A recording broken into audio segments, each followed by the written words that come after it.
ত্রয়োদশ জাতীয় সংসদের বগুড়া ৬ আসনে উপনির্বাচন ও শেরপুর ৩ আসনের সাধারণ নির্বাচনে ভোট গ্রহণ চলছে। সকাল 7:30 থেকে ভোট শুরু হয়, বিরতিহীনভাবে চলবে বিকেল 4:30 পর্যন্ত। বগুড়া ৬ আসনে ১৫০টি কেন্দ্রে ভোট নেওয়া হচ্ছে। মোট ভোটার 4,50,309 জন। শেরপুর ৩ আসনেও ৩ জন প্রার্থী লড়ছেন। মোট ভোটার 4,09,806 জন। নির্বাচনে স্ট্রাইকিং ফোর্স হিসেবে সেনাবাহিনী, বিজিবি, র্যাব, পুলিশ ও আনসার ভিডিপির সদস্য নিয়োজিত আছে। 12 ফেব্রুয়ারির সংসদ নির্বাচনে বগুড়া ৬ আসনে তারেক রহমান নির্বাচিত হলেও পরে আসনটি ছেড়ে দেন তিনি। আর তফসিল ঘোষণার পর প্রতিদ্বন্দ্বী এক প্রার্থীর মৃত্যুর কারণে শেরপুর ৩ আসনে ভোট স্থগিত করা হয়। এখন পর্যন্ত যে পরিবেশ আছে আলহামদুলিল্লাহ ভালো। কোনো মাগুরা না হোক, ভোট সুষ্ঠু সুন্দর হোক। বগুড়ার উন্নয়ন এবং বগুড়ার পরিবেশকে সুষ্ঠু সুন্দর রাখার জন্য যিনি ভূমিকা রাখতে পারবেন তাকেই ভোট দেবেন ইনশাআল্লাহ। যে পরিবেশটা এখানে বিরাজ করছে, আমরা মনে করি যে এটা একটা ভীতিকর পরিবেশ সৃষ্টি করা হয়েছে।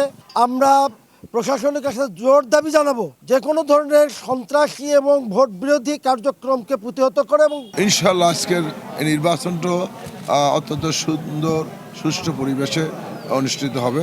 ইনশাআল্লাহ জনগণ সকলে স্বতঃস্ফূর্তভাবে ভোট কেন্দ্রে এসে তাদের ভোট প্রয়োগ করবে। দর্শক, বগুড়া থেকে সরাসরি যোগ দিচ্ছেন সহকর্মী ইমরান হোসেন লিখন। এ পর্যন্ত কি পরিমাণ ভোট পড়েছে এবং ভোট গ্রহণের বিষয়ে আমাদেরকে বিস্তারিত জানাবেন। আরো জানতে চাচ্ছি যে সেখানে ভোটারদের উপস্থিতি কেমন দেখছেন। আমি এই মুহূর্তে অবস্থান করছি একটি ভোট কেন্দ্র, শিওরচরে জামতলা ভোট কেন্দ্র। এটি মূলত জামাতের যে প্রার্থী রয়েছে তার নির্বাচনী এলাকা এবং তিনি সকাল 7:30 এখানে ভোট প্রদান করেছেন।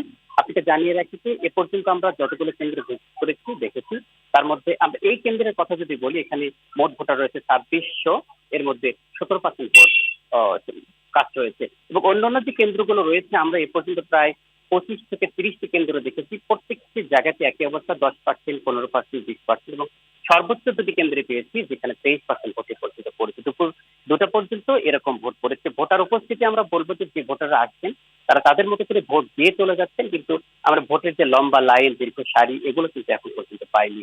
আপনাকে জানিয়ে রেখে যে প্রশাসনের পক্ষ থেকে কিন্তু একটি নিরাপদ চাদরে ঢাকা পড়েছে এই বগুড়া সদর 6 আসনে। আমরা প্রশাসনের পক্ষ থেকে যে সহযোগিতা পাচ্ছি, সাধারণ ভোটাররা এবং যে প্রার্থী রয়েছে তারা কিন্তু একেবারেই তাদের চাওয়ার যে ছিল চাওয়ার চেয়ে বেশি পেয়েছেন আপনাকে বলবো। তবে জামাতের যে প্রার্থী রয়েছে আবিদুর রহমান সোহেল, তিনি একটি প্রিজাইডিং অফিসার এবং বিভিন্ন কেন্দ্র নিয়ে যে অভিযোগ তুলেছেন সেই অভিযোগগুলো নিয়ে তিনি ইতিমধ্যে একটি সংবাদ সম্মেলন করেছেন এবং আমরা কথা বলেছি প্রিজাইডিং অফিসার এবং জেলা প্রশাসকের সাথে।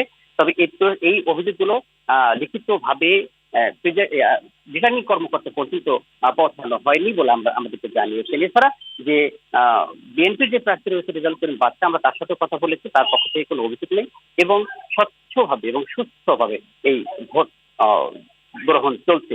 আমরা আপনাকে জানিয়ে রেখেছি প্রশাসনের যে বিষয়টি রয়েছে সেখানে প্রায় 250 সেনাবাহিনী রয়েছে এবং 8 প্লাটুন বিজিবি রয়েছে, 10 প্লাটুন র্যাব রয়েছে, এছাড়া 18 জন নির্বাহী ম্যাজিস্ট্রেট এবং 2 জন জুডিশিয়াল ম্যাজিস্ট্রেট রয়েছে। এছাড়া আনসার সদস্য রয়েছে 2000 এবং পুলিশ রয়েছে কিন্তু 1388 জন। অর্থাৎ আপনি কিন্তু বলতে পারি যে সারা শহরের যে প্রশাসনিক যে বলয় তৈরি হয়েছে তাতে কোনো গন্ডগোল কিংবা ফাঁসাফিল্ম কোনো বিচ্ছিন্ন ঘটনা এখন পর্যন্ত ঘটেনি এবং ঘটার সম্ভাবনা আছে বলে আমরা কিন্তু মনে করছি।